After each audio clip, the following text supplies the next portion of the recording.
فلما دخلوا عليه قالوا يا أيها العزيز مسنا وأهلنا الضر وجئنا ببضاعة مزجاة فأوف لنا الكيل وتصدق علينا إن الله يجزي المتصدقين.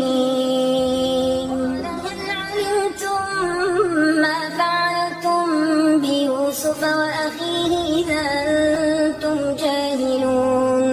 قالوا أئنك لأنت يوسف؟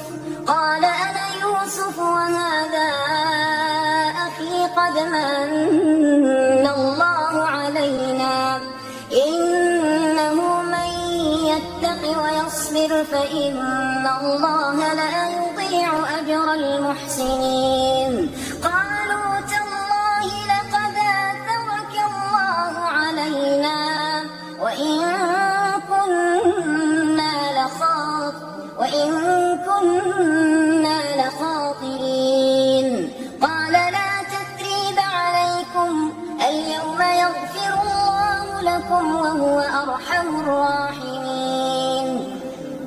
اذهبوا بقميصي هذا فألقوه على وجه أبي يأت بصيرا واتوني بأهلكم أجمعين.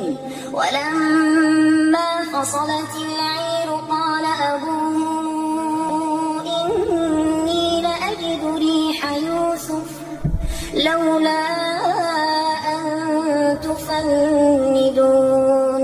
قالوا تالله إنك لفي ضلالك القديم. فلما أن جاء البشير ألقاه على وجهه فارتد بصيرا قال ألم أقل لكم